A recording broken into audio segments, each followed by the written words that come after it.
예. 문재인 대통령이 지난 18대 대선에서 패배하고 쓴 책 1219 끝이 시작이다. 이게 이제 문재인 대통령이 얘기를 하고 양정철 비서관이 구술하고 양정철 비서관이 정리를 한 거로 이렇게 알려져 있는데요. 거기에 이제 이런 내용을 얘기했어요. 노무현 대 박정희의 프레임은 선교를 과거에 묶어버렸다. 노무현을 넘어서는 것이 노무현을 이기는 것이 그의 마지막 부탁이라는 것을 안다. 꼭 그렇게 하겠다. 이게 결기 어린 표현인데 한 그 주위의 측근은 뭐라고 얘기를 하냐면 이 책을 읽어보면 너무 가혹하게 자기 자신을 평가했다. 저도 그것을 다 읽지는 않았지만은 그때 대선에서 패배하고 나서 1년 만에 나왔죠. 1년 만에 나왔는데 그 자기 성찰 그리고 반성 그 박근혜 정부에 대한 비판도 약간 섞었지만은 자기 성찰과 그 반성이 있었고 그건 내가 평소에 준비가 부족했다. 실력이 부족했다. 그 우선 이 부분부터 채우겠다. 그리고 다음을 기약하는 그런 내용이었죠. 그런 내용이었는데 결국 노무현 그러니까 노무현 전 대통령을 이야기한 것은 저는 이렇게 받아들인다. 조금 전에 말씀하신 부분은 노무현 전 대통령이 생전에 그런 말을 자주 했죠. 노무현의 친구 문재인이 아니고 문재인의 친구 노무현이다. 또 이렇게 하고 높이 평가했죠. 그렇죠. 그렇게 높이 평가하고 뭐라고 그러냐면은 나는 대통령감이다 이렇게 이야기를 했어요. 왜냐? 문재인을 친구로 두고 있기 때문에. 나는 대통령감이다 이렇게까지 이야기를 했습니다. 그럼 그 말의 함의는 문재인은 당연히 대통령감이다. 그거랑 똑같은 거죠. 뭐 결과적으로는 이제 그렇게 되는 것인데 어쨌든 저도 좀 이렇게 좀 아부성 말을 좀 할 기회를 좀 주세요. 어쨌든 그만큼 주선한 사람이고 나보다 뛰어난 사람이라는 이야기죠. 뛰어난 사람이라는 이야기인데 결국은 그 문재인 대통령에게 운명으로 다가온 것이 그것 때문에 노무현 전 대통령이 그 추구했던 사람 사는 세상 이런 것이 완수가 안 됐다고 생각하기 때문에 지금 대통령이 됐으니 그것을 완수하는 길이 그 노무현을 뛰어넘는 길이죠. 그런데 지금 벌써부터 언론을 보면은 어떤 인사하는 부분이나 이 청와대 직제 개편 부분이 노무현 그 참여정부 시절을 좀 벤치마킹하는 감이 있다 이런 이야기도 나와요. 그런데 그때 당시에 여러 가지 시도를 했죠.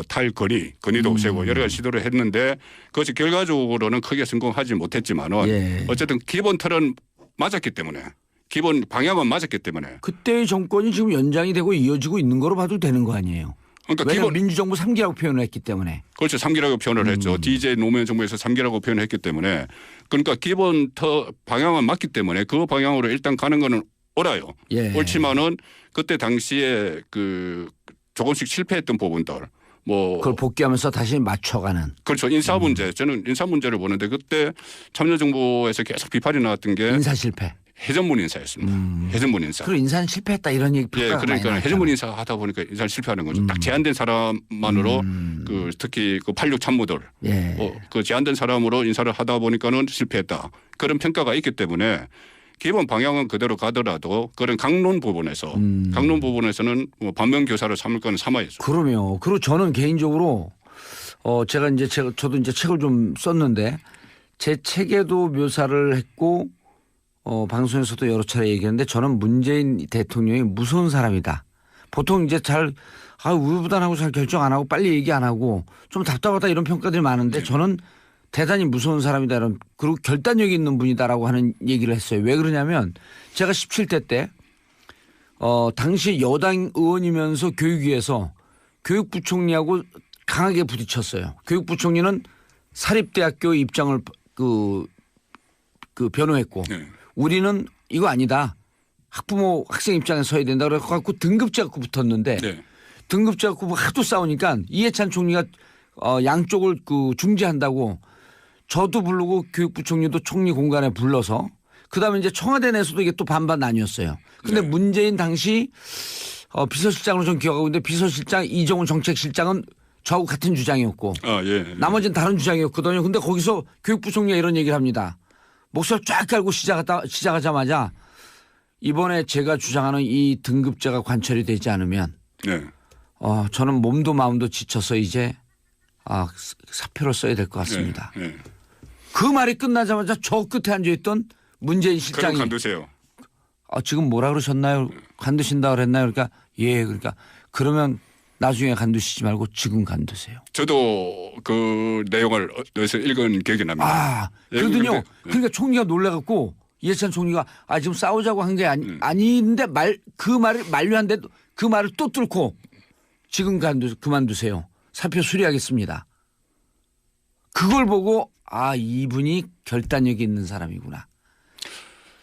그렇죠. 그러니까 제가 그 어디서 읽었을 때는 민주당 초선 의원이라고만 나왔는데 그 봉도사님이었어요. 예. 저하고 같이. 그러니까 초선 의원으로는 유일하게 거의 이제 뭐 그 수석 장관급 위치에서 왜 어렸을 때부터 그렇게 뛰어났었는지 몰라 저는. 그러니까 아까 제가 말씀드릴 때 너무 보아 직원들 의견을 다 정치를 하면은 이 국정 운영을 하기가 어렵다고 말씀드렸잖아요. 그러니까 지금 말씀하신 그런 결단력, 그런 결단력을 국정 운영을 하면서 그대로 가시를 해야죠. 그것은 제가 볼 때는 그 국민들 이미지상 잘 모르는 그런 부분이거든요. 모르는 부분이에요. 진짜. 그건 모르는 부분입니다. 그거 알려줘야 돼요. 토론회 할 때도 뭐 목사님이라고 그랬나요? 뭐 별명 그 명칭을 붙인 게. 그렇죠. 목사님이라는 별명 성직자. 성직자라고 붙일 정도로 한 분은 술 취한 옆집 할배. 낮술 먹은 시골 노인. 그렇게 평가를 했고. 화난 전교 1등. 하나는 전교 1등도 있었고. 어쨌든 국민들 내리에는 그렇게 박혀 있는데 앞으로 국정 운영을 하면서 정말 가담성 있는 그런 모습을 보여야 되겠죠. 저는요 그분이 운명처럼 맞이한 게 이번 대통령 노무현 대통령 만난 거 이것뿐만 아니라 더 어린 시절로 되돌아가면 공수부대 특전사에 있었거든요. 특전사 중에서 수중폭파팀은 특전사 중에서 제일 어려운 직업 아니에요. 그거는 해병대 수색대하고 똑같거든요. 그렇죠. 제일 어려운 직업이에요. 근데 수중폭파, 수중침투, 수중폭파였었단 말이에요. 이건 뭐냐면요. 숨을 오래 참고 들어가는 거예요. 그 참을 인내를 갖고 마지막 폭파라고 하는 결단력 있게 한 방을 빵 치고 나오는 거죠. 이 운명이 이분이 갈 길을 난 미리 보여준 거 아닌가 싶은 생각을 하는 거예요. 그러니까 오늘 너무 아부하는 것 같아요. 좀 그렇죠. 아니 그러니까는 이런 지금 좀 민망하죠 듣기가. 아닙니다. 저도 같은 생각이기 때문에. 숟가락 또 드시네. 그러니까 지금은 우리가 그 단점을 이야기할 필요가 없어요. 그러면 단점에 대해서는 대선 기간에 나올 거 다 나왔고 검증될 거 다 검증됐고 그렇기 때문에 지금은 일단 우리 허니문이라는 게 있지 않습니까? 그러면 그리고 이 얘기가 2500년에 맹자가 이런 얘기를 해요. 어느 권력자가 기가 승할 때 비판하지 마라. 무슨 봉변을 당하려고 권력이 승할 때 비판하냐. 권력이 하강할 때 비판하라. 이런 얘기를 해요. 뭐 사실은 그걸 좀 비겁한 짓이. 거꾸로 해야 되는데. 거꾸로 해야 되는데. 맹자 선생님도 좀 비겁했었네. 지금 또 워낙 그 새 정부 상황이 워낙 그 안 좋은 상황이기 때문에 누가 해도 이 독이 든 성배를 마시는 그런 자리이기 때문에 지금은 당분간 허니문을 좀 가질 필요가 있어요. 그리고 지금은 외교 문제, 경제 문제, 그다음에 우리 국론이 분열된 문제 어려운 시기 아니에요. 오죽하면 외신에서 아시아에서 제일 어려운 지위에 앉았다. 이런 평가를 했잖아요. 그러니까 우리가 지금은 좀 잘해라. 국민의 칭찬은 문재인도 춤추게 한다. 그리고 숟가락 얼른 얹혀요. 이럴 때. 그러니까요. 같이 지금 얹히려고 합니다. 그러니까 허니문 기간이 길 건지 짧을 건지 그것은 문재인 대통령이 어떻게 하느냐에 달려있죠. 우리 이러다 청와대에서 부르면 어떡하지? 안 들어간다 그러지 뭐. 어차피 안 부를 거니까. 그렇죠. 청와대 집무실을 광화문으로 옮기겠다. 이게 청와대와 이걸 잘하는 분들이 그 청와대 이제 그 광화문 정부종합청사가 68년도에 지어졌대요. 그래서 저게 도청의 무방비례입니다. 그래서 옮길 수 없다 이렇게 얘기하는 분들도 있어요. 문재인 대통령이 공약을 했죠. 광화문 대통령 시대 열겠다. 그래서 그거를 추진하는 위원회도 다 구성이 돼 있어요. 구성이 돼 있는데 저는 이런 문제 몇 가지 문제가 있습니다. 가령 외국 정상들이 우리나라에 자주 오죠. 예. 정상들이 자주 오면 청와대 경내에서 환영식이 열려요. 공식 환영식. 그렇죠. 예, 군악대까지 하고 영빈관이죠, 영빈관. 영빈관. 그 앞에 마당에서. 예, 예. 앞에 마당에서. 앞에 마당에서. 예, 의장대도 하고 예. 뭐 이런 식도 있고 또 외국 정상들과의 오찬 만찬도 그 영빈관에서 많이 하고 이런 것이 있는데 만약에 정부 종합청사로 집무실을 옮기게 되면은 물론 뭐 경호 문제 이런 거는 어떻게 잘 조정하면 될 거예요. 교통 문제나. 예. 그렇다면은 대안을 마련해 놔야죠. 아하. 그런 부분에 청와대 공식 행사 같은 것을 어디서 할 것이냐. 예. 지금 청와대는 시민들의 휴식 공간으로 돌려준다고 하셨기 때문에 청와대 안에서 일어나는 다른 일들을 어떻게 할 것이냐. 이 대안이 좀 있어야 될 것 같아요. 이 기회에 그냥 세종시로 확 옮겨버렸으면 좋겠어요. 지금 정부 부처 옮겨가지고 예. 그 정부 부처 사람들이 도로에서 시간 다 보낸다는데 옮겨요. 국회도 옮기고. 옮기려면 다 옮겨야죠. 다 옮겨야죠. 청와대 국회 다 예. 옮겨야죠. 알겠습니다. 노무현 죄송합니다. 문재인 대통령이 경계해야 할 것 딱 하나. 저는 그 청와대가 예. 이렇게 박근혜 전 대통령 이렇게 된 것이 예. 비밀주의 때문이라고 보거든요. 정보의 공개. 예, 정보 공개. 그것을 언론을 통한 국민과의 대화. 알겠습니다. 한마디로 정리하면 공개와 소통. 그렇습니다. 문재인 그 사람이 알고 싶다. 영남고 송국건 서울지회본부장과 함께했고요. 저희는 잠시 뒤에 문재인 대통령이 지난 18대 대선에서 패배하고 쓴 책 1219 끝이 시작이다. 이게 이제 문재인 대통령이 얘기를 하고 양정철 비서관이 구술하고 양정철 비서관이 정리를 한 거로 이렇게 알려져 있는데요. 거기에 이제 이런 내용을 얘기했어요.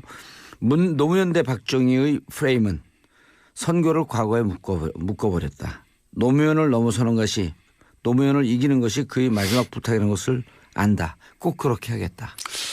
이게 결기 어린 표현인데 한 그 주위의 측근은 뭐라고 얘기를 하냐면 이 책을 읽어보면 너무 가혹하게 자기 자신을 평가했다.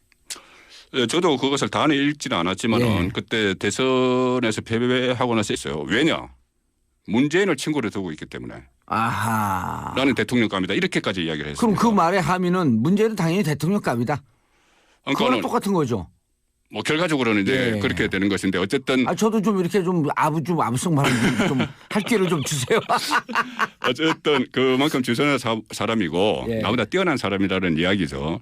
뛰어난 사람이라는 이야기인데 결국은 그 문재인 대통령에게 운명으로 다가온 것이 그것 때문에 노무현 전 대통령이 그 추구했던 사람 사는 세상 이런 것이 완수가 안 됐다고 생각하기 때문에 지금 대통령이 됐으니 1년 만에 나왔죠. 1년 만에 나왔는데 그 자기 성찰 그리고 반성 그 박근혜 정부에 대한 비판도 약간 섞었지만은 자기 성찰과 그 반성이 있었고 그건 내가 평소에 준비가 부족했다. 실력이 부족했다. 그 우선 이 부분부터 채우겠다. 그리고 다음을 기약하는 그런 내용이었죠. 그런 내용이었는데 결국 노무현 전 대통령을 이야기한 것은 저는 이렇게 받아들입니다. 조금 전에 말씀하신 부분은 노무현 전 대통령이 생전에 그런 말을 자주 했죠.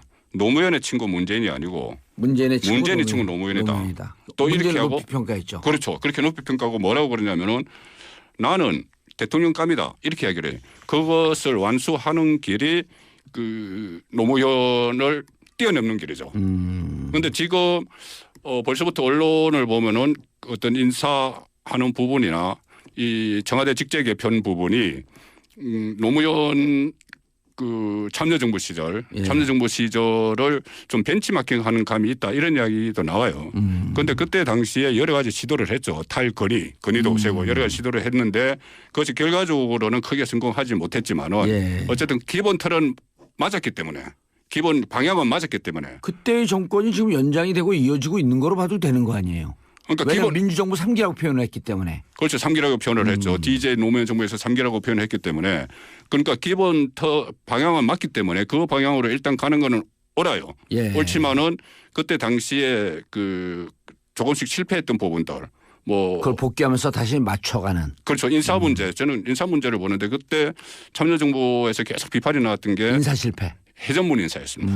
해전문 인사. 그리고 인사는 실패했다 이런 얘기. 그러니까 해전문 인사 하다 보니까 인사를 실패하는 거죠. 딱 제한된 사람만으로 그 특히 그 86 참모들 그 제한된 사람으로 인사를 하다 보니까는 실패했다. 그런 평가가 있기 때문에 기본 방향은 그대로 가더라도 그런 강론 부분에서는 뭐 반면